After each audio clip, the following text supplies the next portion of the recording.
Okay, so joining us this evening is Keith Thompson, Private Lands Program Manager with Department of Forest, Parks, and Recreation. Before becoming Program Manager, Keith served as a Chittenden County Forester, and in his role as Private Lands Manager, Keith coordinates the work of the department with private landowners such as yourselves, including overseeing the County Forester Program. So with that introduction, I'm going to go ahead and turn the presentation over to Keith.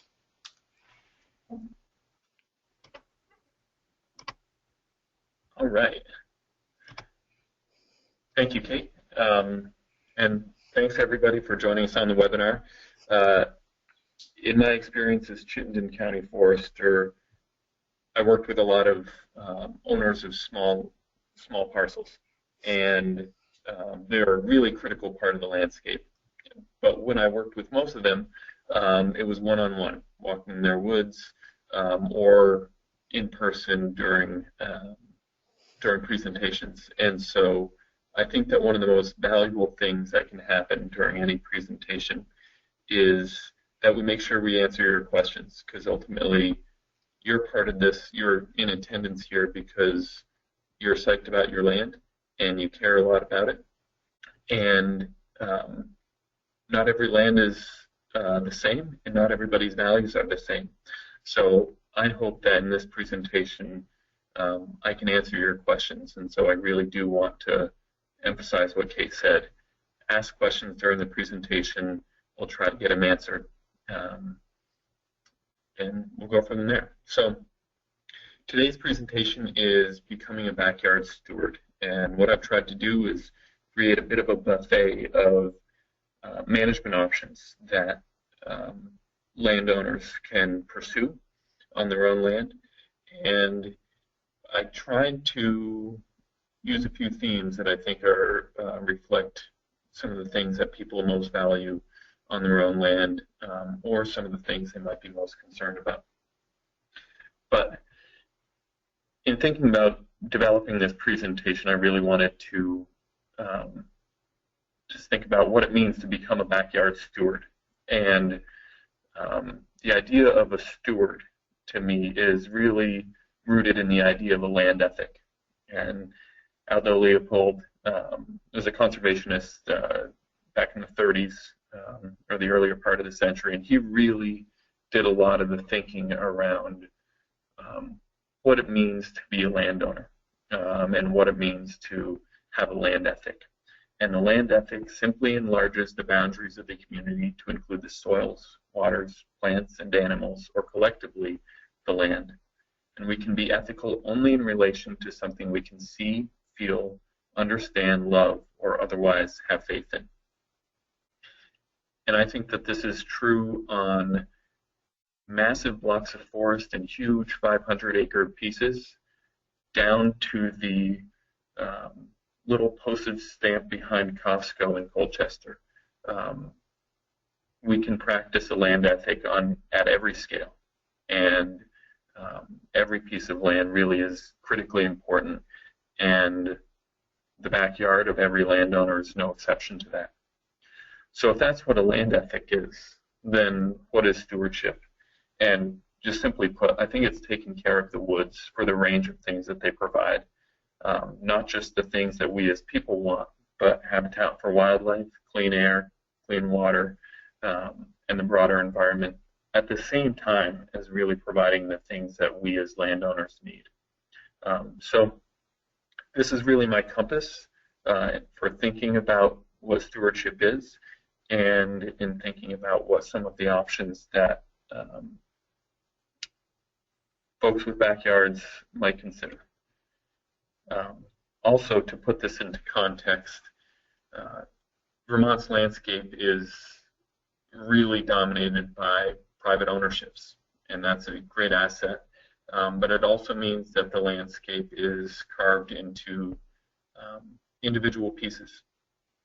And like I said, each individual piece is important, but they have even greater value together. So the backyard that each of you own is critically important. It can be managed on its own.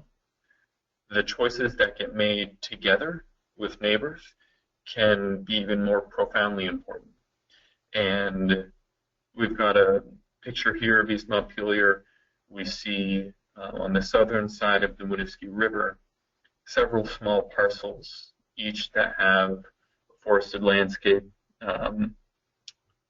creating the river buffer.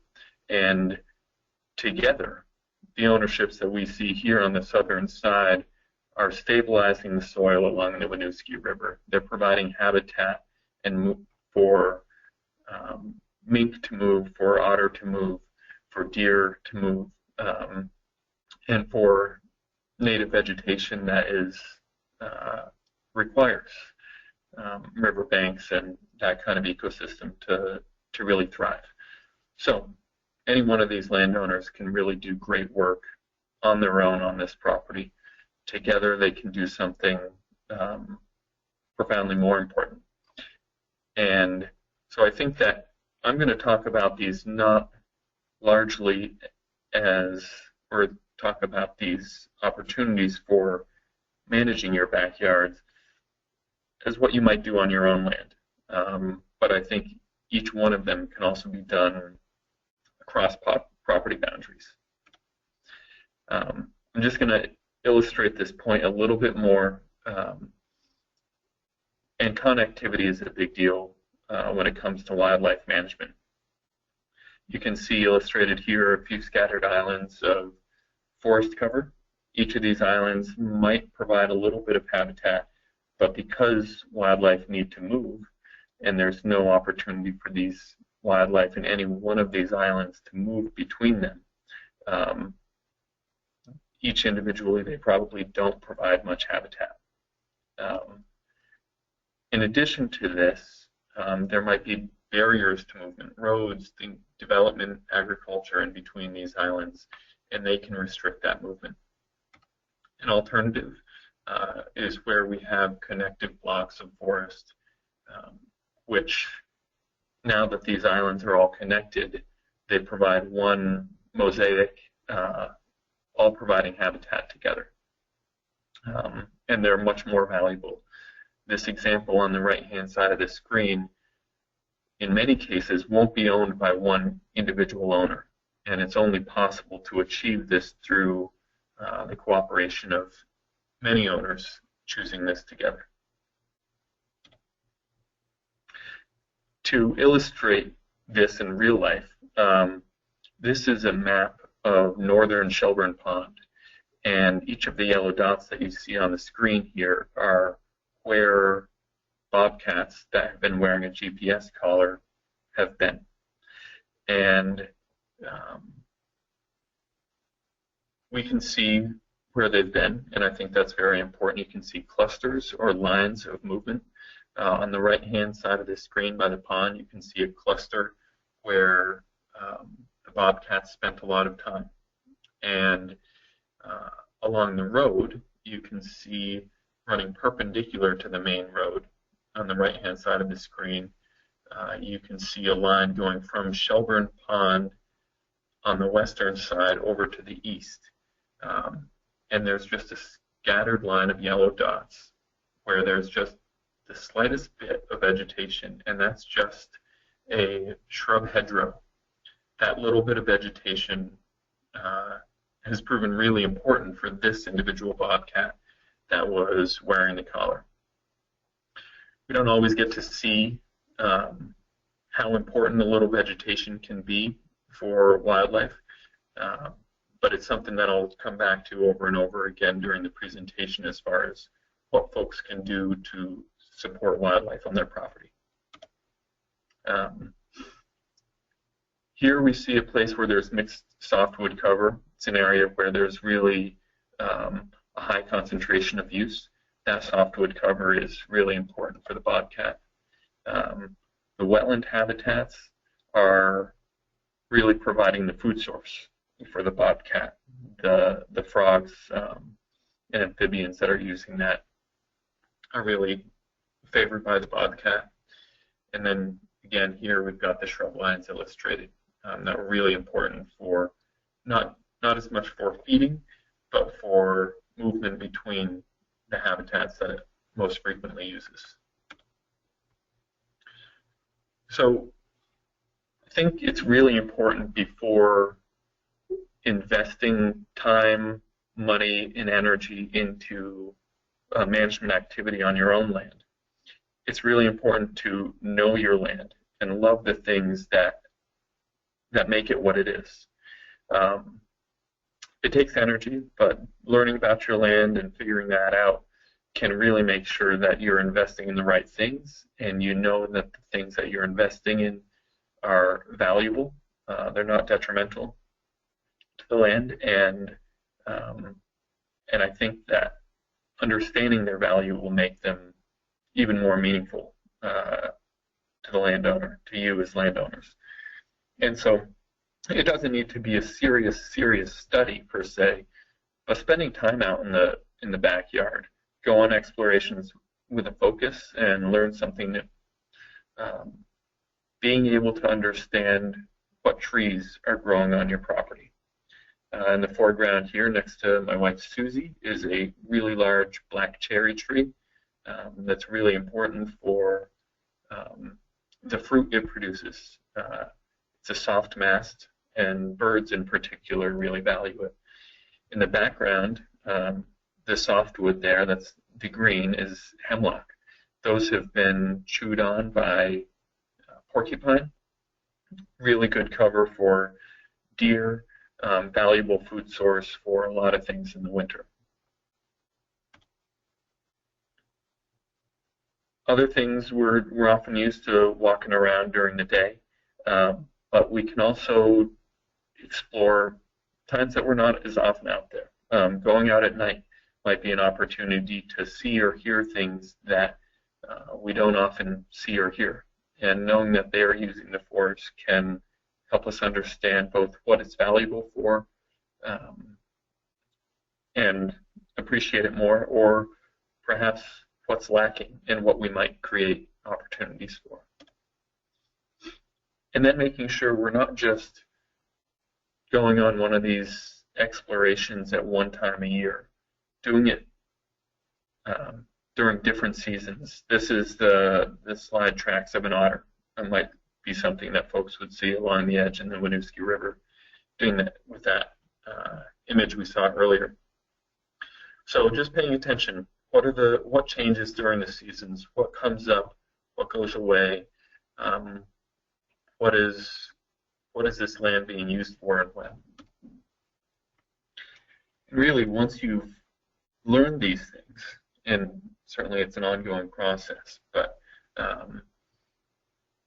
you can, once you have an understanding, you're going to know where investments are going to really have a good return. And I encourage folks, if you're going to invest in these projects, start with a light touch. Start with something that isn't too much of an investment, isn't too permanent, and see what happens. And if you like what happens, invest even further and do larger changes. And in some cases, and I've made my share of mistakes on my own land, it's something I can learn from and back away from. But I think it's a wise approach. So we're going to dig into some of the stewardship activities that we might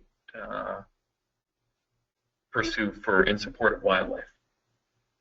And when I think of stewardship activities, I don't just think about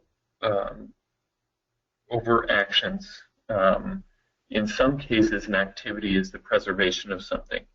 And so some of the things that we might preserve or keep on our land are dead trees or brush piles.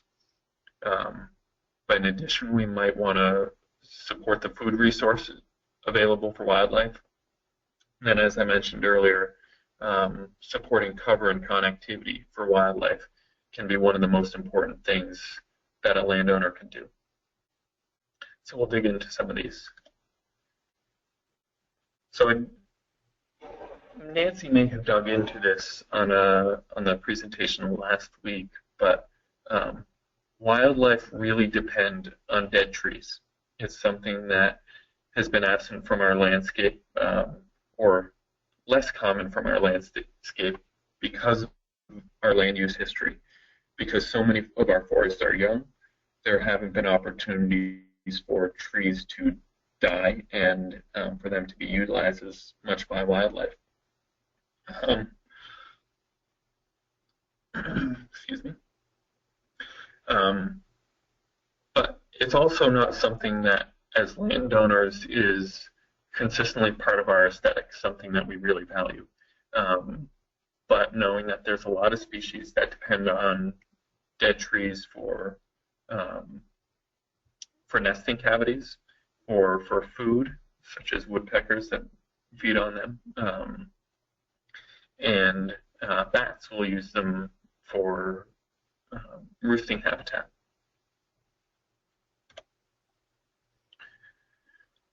So dead trees, like I said, roosting habitat for bats, food for woodpeckers. The bats use them if the bark is flaking off a dead tree. Those little flakes of bark provide really good habitat for bats to climb into and roost. And a dead tree can last supporting a population of bats for 10, 15 years. And Indiana bat, a bat in that's federally endangered, and in the Champlain Valley, they're really social creatures, and there can be 300 of these bats in an individual tree, and they come back to the same one year after year. So if you can hold on to a dead tree that isn't posing a hazard to you or your property, then hold on to it. But I always tell folks, you got to be able to sleep at night, and you've got to feel that your land is safe. So you've got to weigh those values against each other. If you're really into bats and you don't have dead trees around, then there is an opportunity. You can purchase a bat box, and the bat boxes are really good tools, pretty quick and easy. That can be pretty effective at supporting bats. There are certain species of bats that use bat boxes, but certainly the one that's been in the news a lot because of white nose syndrome, the little brown bat, is one that would use a bat box. And bat boxes should be installed in a place that they receive a lot of sun. Often folks, it's actually kind of funny, the bat box here is mounted on a tree, and that's one of the specific recommendations to not do, because mounting it on a tree often is beneath the canopy and doesn't receive the solar heating that's necessary to support bats. But bat boxes can be installed on houses, they can be installed on posts, and they can be really good at helping make sure our bat population is as stable as it can be, given some of the diseases we're dealing with right now. Bat boxes are more valuable if they're pretty close to water. It's one of the first things a bat does every night when it leaves its roost, is to go find water before it comes back. So that's a really critical element for bats.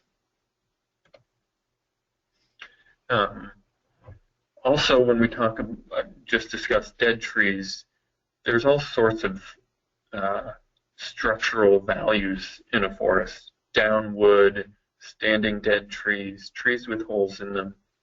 These are all things that provide their own unique value, and certain species are dependent on certain elements of the forest. And so as a forester, I always say a messy forest is a good forest. And people talk to me about wanting to make sure their forests are healthy, and I really try to emphasize that a healthy forest is one that has a lot of growing, a lot of living, and a lot of dying going on at the same time. There should be dead trees on the ground. There should be dead trees standing. Our forests, the animals that thrive here, have evolved with these things, and it's only now that these things are really becoming part of our forests again, after having been cleared for agriculture in the last 100 years. So again, a dirty forest is a healthy forest and is going to be much better for wildlife. This isn't to say that we shouldn't put trails in a place that feels good or make a campsite and clean it up in a way that feels good. Just make sure there's room for both.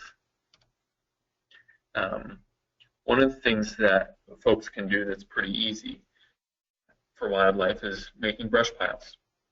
And brush piles help with that structure. They also help us deal with the invasive plants that we remove, or the brush that we've dealt with from trail clearing, or the tree that fell down by our house that we're moving out of the lawn. A brush pile really offers cover that can be lacking in a lot of our backyards, and can be good for rabbits in particular. In certain habitats, that can be really valuable for grouse. So it's one of the really simple ways that a landowner can support the wildlife on their property. Isolated or individual brush piles aren't going to be as valuable as several scattered ones. The ability of a rabbit to move from one brush pile to the next is really important for not having it be targeted by predators, or to be able to feed across a larger area and have nearby shelter.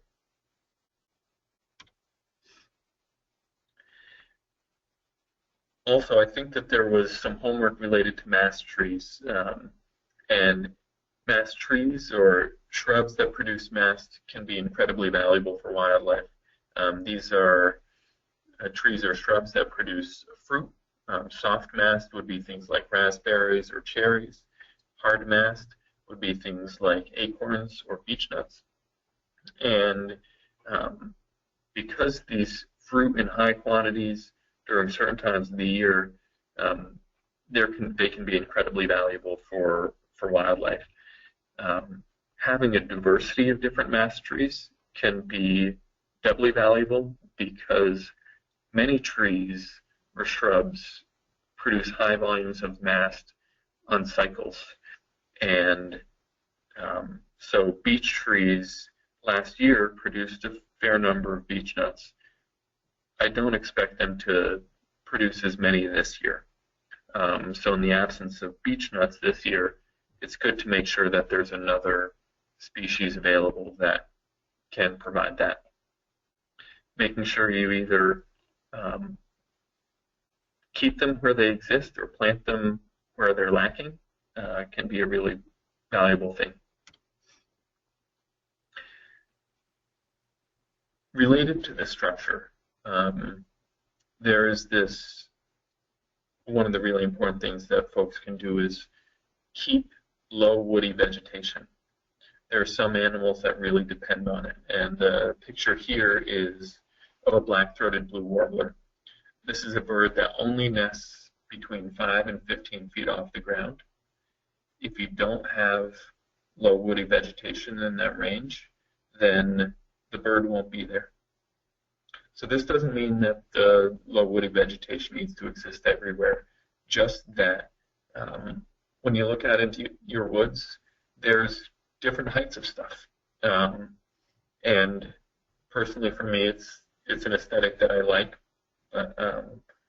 Along a trail or things like that, I don't always want it too dense. But again, it's a balancing act.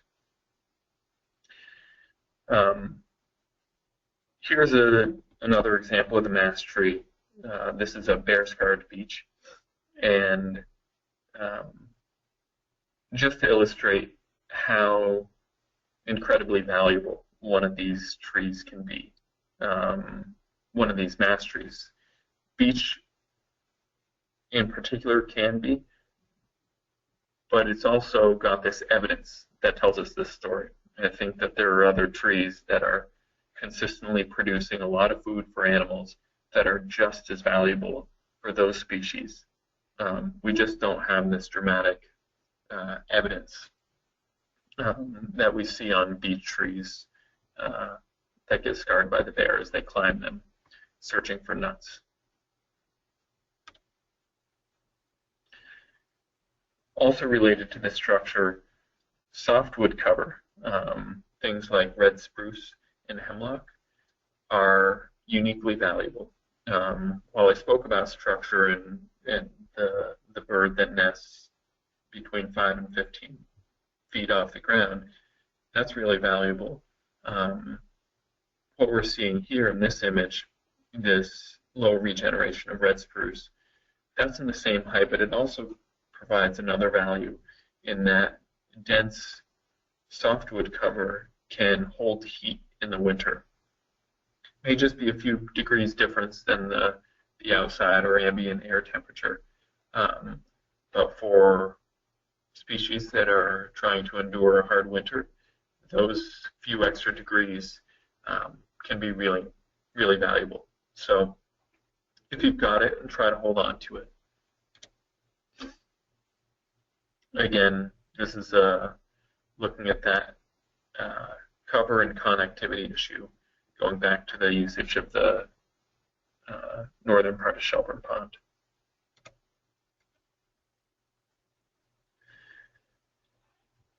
So moving on from wildlife,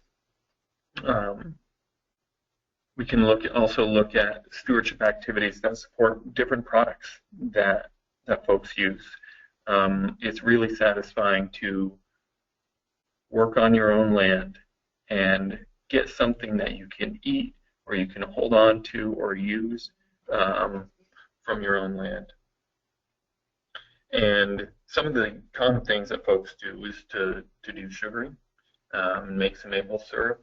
Other folks really often harvest their own firewood. People can also grow their own mushrooms. That's becoming much more popular. And harvesting stuff, which is a huge universe of things, is harvesting stuff from the woods for handicrafts. Sugaring is something that can be a ton of fun, and you can do it on any scale. A single bucket on a tree with one tap can probably produce between a pint and a quart of syrup. If you really want to get invested in a small backyard operation, 100 taps can produce several gallons, enough for your family for the year, and for gifts for holidays or birthdays. So sure, folks are aware, making sure that trees get tapped before the days get over 32 degrees and starts to run. A lot of folks with small operations will just use a turkey fryer to boil down their sap. Other folks will burn firewood from their land, and some will do a homemade pan to evaporate it from. You can also buy really fancy manufactured pans, which are really efficient and a ton of fun. On my own property, we started with 20 taps and welded the bottom of a sink shut and used that, and we slowly got to 100 taps, and that got to be more than we could handle hauling buckets and sleds through the woods. So, but really valuable and really satisfying. Like I mentioned, cutting trees is really common for firewood in particular. And one of the most important lessons I learned studying forestry is that cutting trees, whether you're cutting for firewood or saw timber, shouldn't be as much about what you're cutting as what you're growing.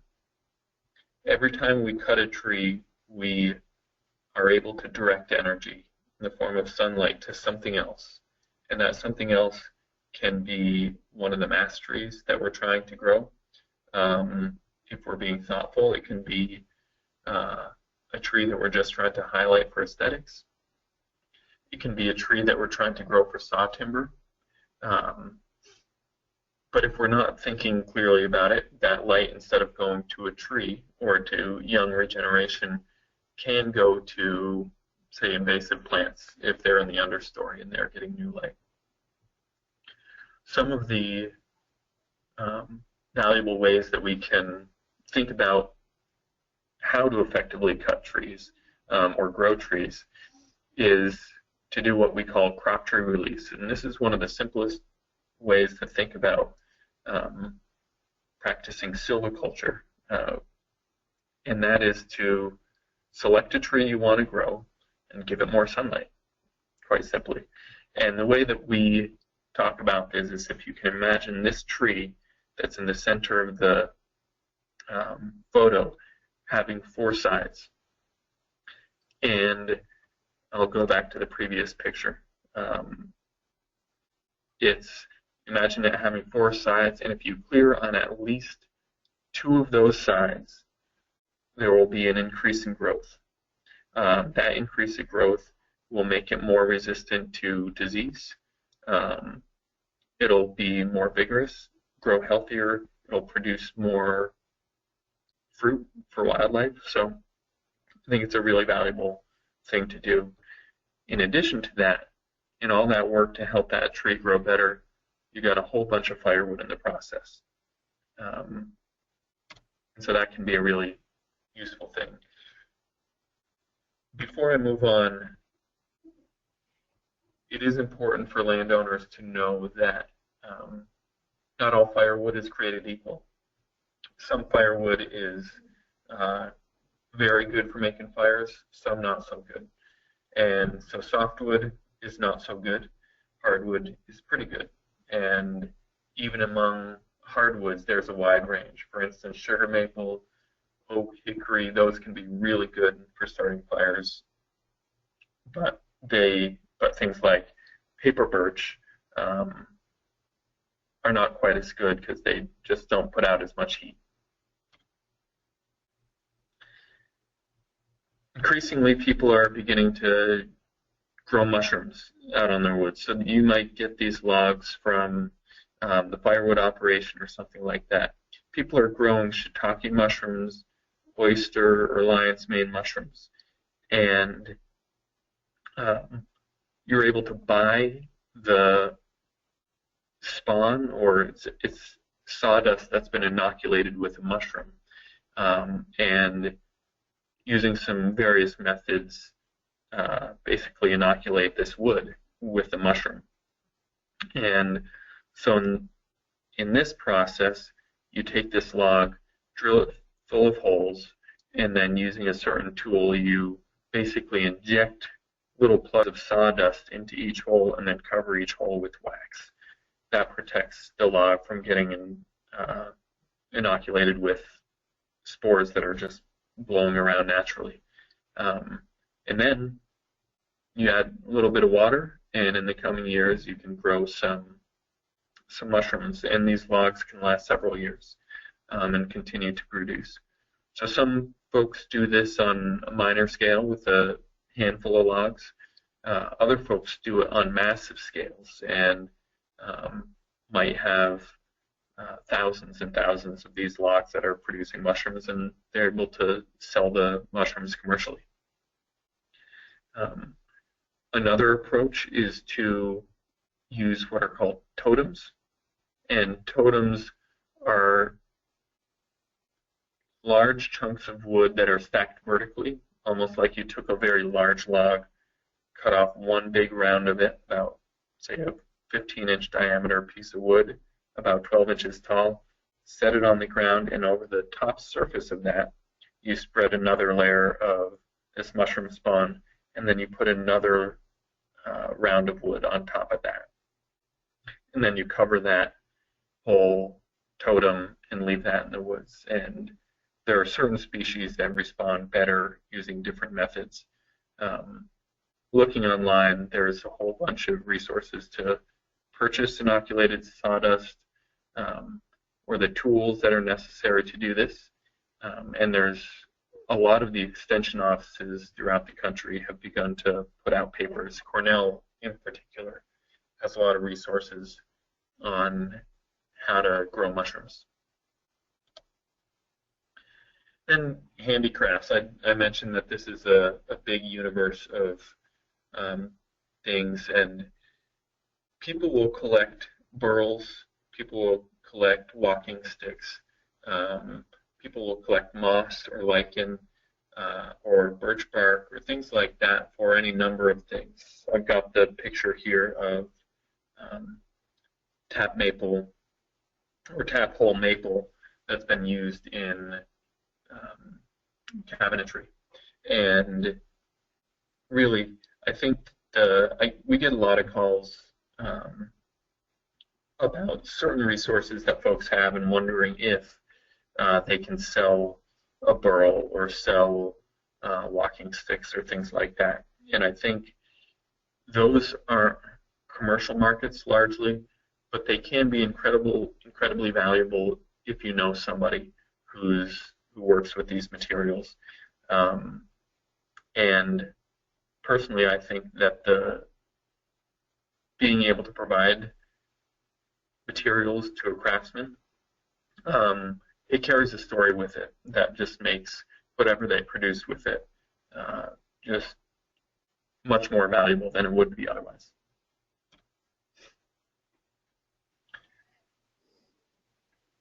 Moving from products and into recreational opportunities. Is there a question? No, Keith. There's there was a comment that somebody sent in around having issues with the audio. If anybody else is having issues with the audio, please go ahead and just make a comment in the question box. Just making sure that everything's going smoothly. Thanks. Sorry to interrupt, Keith. Okay. And so, stewardship activities for recreation. Again, there's a huge universe of things that folks might do on their property for recreation, and for many, it's the most important use of their land. It's the thing that gets them out there. And at the same time, the ability of each landscape to provide recreational opportunities is as diverse as the land itself. The same is true for landowners. So I've got a handful here. I think that campfires are one of the most basic things that anybody with any spot of a place in nature should do. Just creating a place in the woods to be still and connect with the people in the place. Just finding a flat spot of ground so that you can pack up and get out there and just hear what's there, watch what's there. It's just a really valuable way to connect with the land, and it feels great. I think it's really great when I go out to a property and see that folks have basically a campfire kit out in the woods, a waterproof bin or something like that that has all the campfire stuff already there. They don't need to pack it up every time they go out. It's got bug spray, it's got a lighter, it's got kindling, things like that, so that they can just head out their back door and into the woods and have a fire going without a whole bunch of prep. Trails, again, are a really important opportunity, though on smaller properties they can be pretty challenging just because of the limited space. And I think that this is one of the most valuable things that a community could do, in whether it's across an entire town or even just across a few neighboring properties, to create a loop or create a trail that the 4 or 5 neighboring landowners share and enjoy together. It's not just the recreational opportunity that creates. It also creates the opportunity for neighbors to see how their land fits within a broader context. And I think that that's a really valuable opportunity, and can create both a bond and some common interests in neighboring landowners that otherwise might not be there. And lastly, I think birding is one that's really valuable.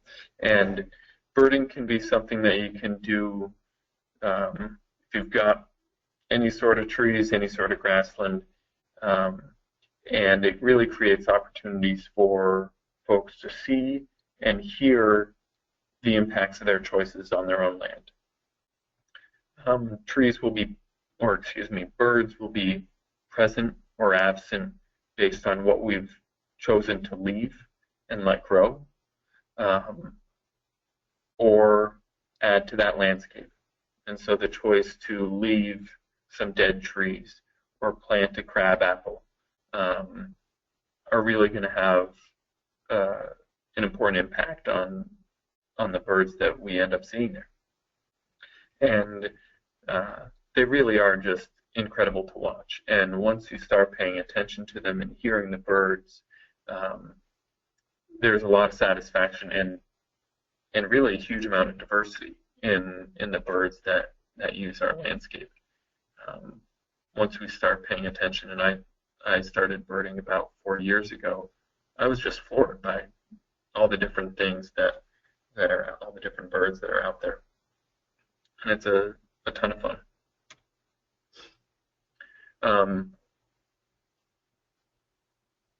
But like I said, there are a huge number of birds, and those birds, or learning all those birds, can be pretty overwhelming. Audubon's come up with this Birders Dozen, and it's a group of birds that are really dependent on Vermont in particular for the habitat it provides, and a huge portion of their worldwide populations nest in Vermont. And these birds provide a suite of where they utilize the range of habitats that our forests provide. So as a goal for any landowner, knowing these 12 birds and being able to identify them is a really great starting point for understanding the suite of species that use our forests. This illustration, I think, is really useful, and hopefully you can come back to it.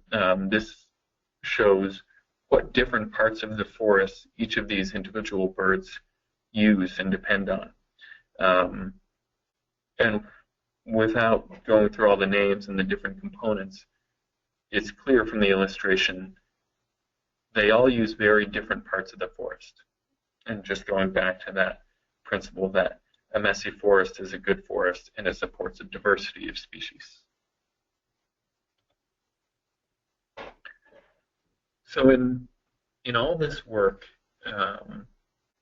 in the activities that we do on our land, none of it means squat if we're not doing it safely.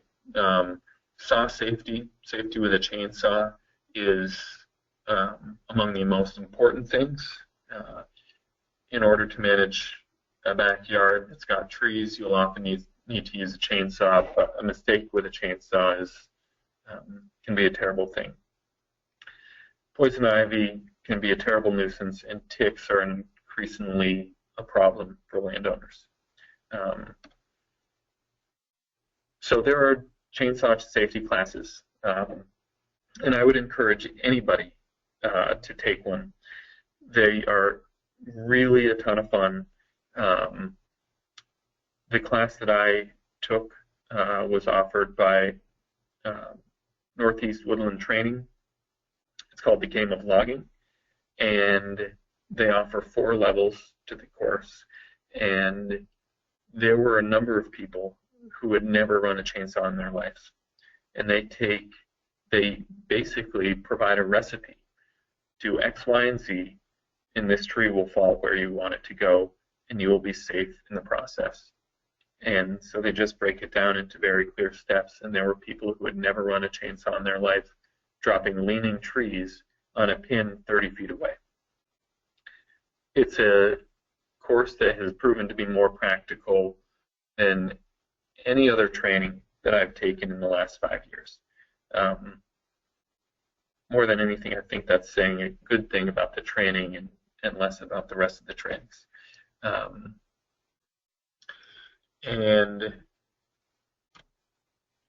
In terms of the poisonous plants, there are many poisonous plants that are poisonous if eaten, but I think it's more important to discuss those that are poisonous if we come in contact with them. We know that everybody knows about poison ivy. Poison sumac is less common. It occurs in wetlands scattered throughout the state.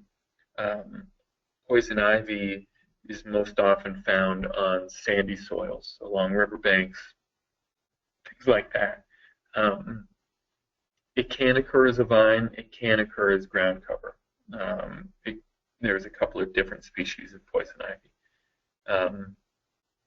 But it's just really important that folks pay attention to that. If the oils get on your skin, it's a very annoying rash. Some people are extremely sensitive to it. If it gets inhaled or ingested, either of these, it can be much worse. So more than anything, be very careful about burning in particular. And ticks. We've all heard about ticks more and more in the news. Ticks are really nasty, and they carry Lyme disease among other diseases. There have been more and more reports of Lyme disease throughout the state. The illustration here on the right-hand side of the screen just showing that in the southern part of the state, there's a lot more evidence of or reported cases of Lyme disease. But I've been really surprised by the studies recently that have shown how many of the captured ticks during experiments have in fact carried Lyme disease, and frequently I'm seeing numbers around 80%, meaning that 80% of the ticks in certain areas are carrying Lyme disease. That's not consistent across the state, but I think it is something that, just as practice, expecting that the deer tick, if you see one on you, does in fact carry Lyme disease. As a person who's been working in Chittenden County and 1 year had 10 ticks embedded in one season and pulled them all out and did not contract Lyme disease, I'm thinking that pulling those ticks out quickly makes all the difference in the world. And so I hope people don't use it as a reason to not go out into the woods, but I do hope people exercise caution and make sure that they're checking themselves after they've spent time in the woods to make sure that they don't have ticks on them.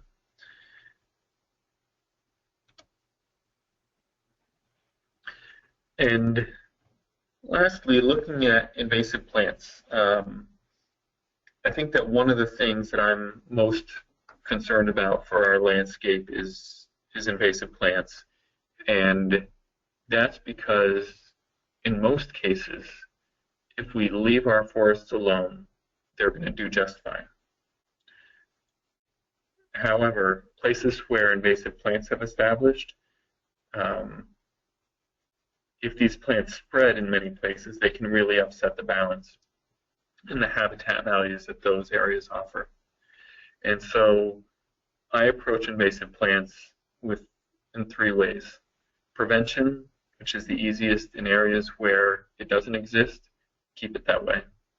Eradication, where small populations exist, just get rid of it.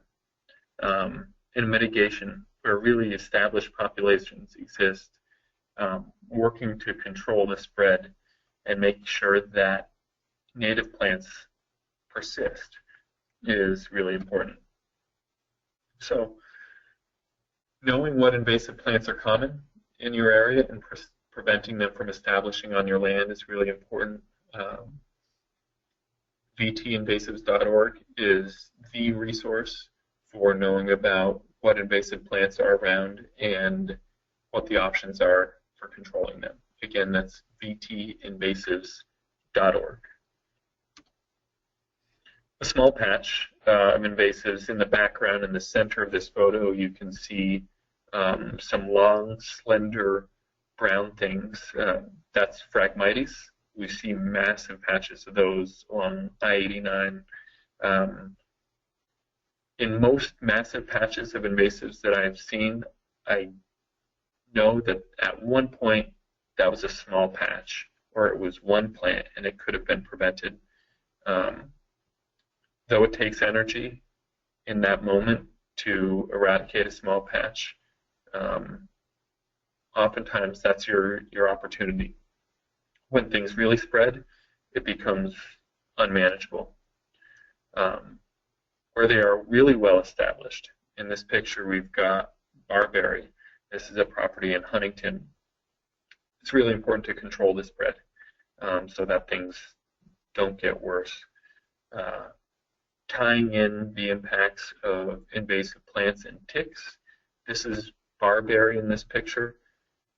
Tick populations within barberry and honeysuckle can be much, much higher where barberry and honeysuckle exist. So it's not just the impacts to wildlife and vegetative plant communities that these invasive plants can impact, but it can also they can also increase your exposure to ticks and Lyme disease. But I think that combining all of these things, my hope was to just, again, provide that buffet. This is not a comprehensive list, of course, but something that if you're interested in doing any of these activities, conversation with your county forester. If you go to the Vermont Forest and Parks website, there's a list of county foresters there. They can talk with you about what some of the options might be for doing any of these activities. So again, dead trees, brush piles, promoting trees that produce mast, and making sure that there's connectivity between habitats. And then when we're looking at products, sugaring, harvesting your own firewood, growing mushrooms, or collecting things for handicrafts. You're looking at recreation, campfires, trails, bird watching, and then making sure that it's done safely. So that concludes my portion of the webinar. And I'm really excited you guys are doing this thing, and hope that it helps you guys connect and know and love your land. Awesome. Thank you so much, Keith, and thank you for taking the time to not only join us this evening, but provide such a great overview of the possibilities. I really appreciate it, and as you said, there's so many possibilities out there, and so many great ways to get out and explore and take care of your woods. Just as folks think about questions, just a quick poll for folks, recognizing that this week one of the activities that we've asked you to do is to think about what you might be interested in doing in your backyard woods. I just put together a quick poll for folks to think about, and maybe if you take a minute to respond, let us know what you're thinking. Here's just sort of a quick array of ideas, things that Keith covered, from attracting wildlife to thinking about invasives to increasing or promoting recreational uses. I'm just looking for the kind of gut reaction from folks, and just wondering sort of where folks their thoughts are right now in terms of some of the activities that they might want to be doing in their woods. So as I'm looking at the results coming in, I see that we have 100% of folks who have clicked attract wildlife. So just a reminder, you can click all that apply. I see some folks have clicked manage invasives, about I guess 88%. We have 30% of folks who have clicked improve recreational uses, and 40% of folks have clicked get products. If you have other ideas, feel free to throw them into the question box, but that's interesting to see sort of where people's thoughts are. So recognizing that, and I'll talk at the end just sort of about the activities for this week, but it's helpful for us just to kind of get a sense as to where people's thoughts are. So Keith, before I jump into the rest of the things that I was just going to cover this evening, less some more logistics, there is a question here that has come in to what about to worry about ticks, must you be in a deer area? That's a question from Dot. So there is a deer wintering yard. That's a place that's really important for certain seasons, or winter seasons in particular.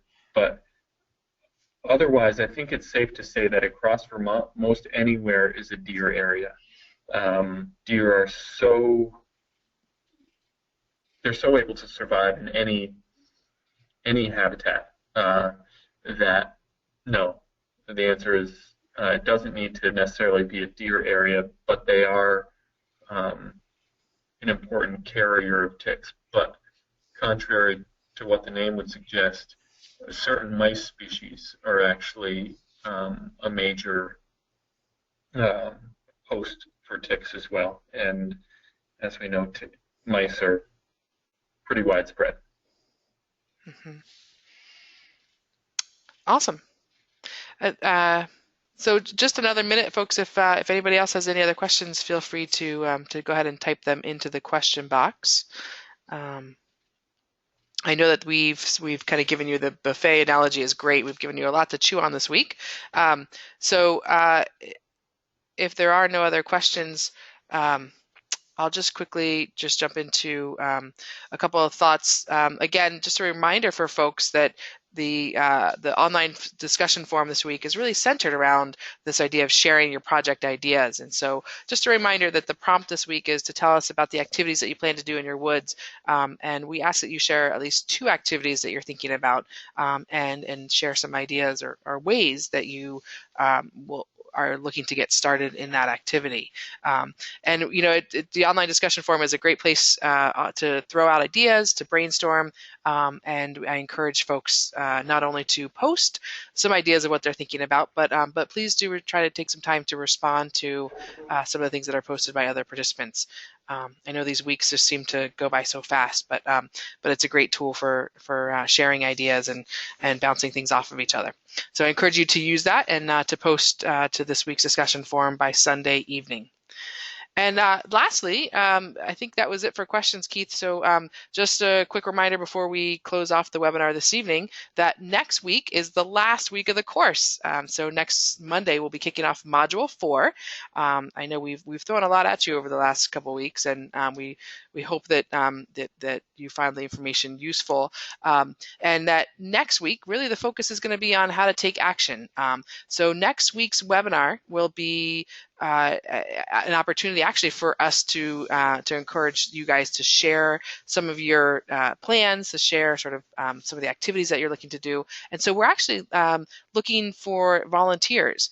We're going to ask a couple of folks from the group this year to participate in the webinar and actually kind of share a little bit about your backyard, maybe share a little bit about what you're thinking in terms of activities. This will be an opportunity for you to kind of throw ideas out to the group and gather some feedback. So if anybody is interested in sharing kind of your thoughts and maybe kind of using this as an opportunity to bounce ideas off the group, we are looking for 1 or 2 folks to jump on the webinar and share. We'll be using a different format next week, and so you don't need anything special. If you want to send me some pictures or a little bit of information, maybe a draft of your plan before the webinar, I will be happy to kind of put together a visual for you. But we'll be using a phone system, so you won't need anything fancy on your computer in order to share your ideas or to present. It'll all be done over a conference call system. So please get in touch with me if you're interested. Again, I think the beauty of this course and one of the exciting pieces of being a participant in this program is that not only are we throwing a lot of information at you, but you have a great resource within each other, and we encourage you to tap into that by sharing your thoughts next week. So with that wraps up this evening's webinar. We appreciate everybody taking the time to join in this evening. And Keith, thank you so much for taking the time to join us and present about the opportunities and stewardship possibilities in our backyard woods. And with that, I'll go ahead and end the webinar this evening. Thank you so much, everybody, for your time and for your participation, and we look forward to seeing you at next week's webinar on next Tuesday night. Thanks, everybody.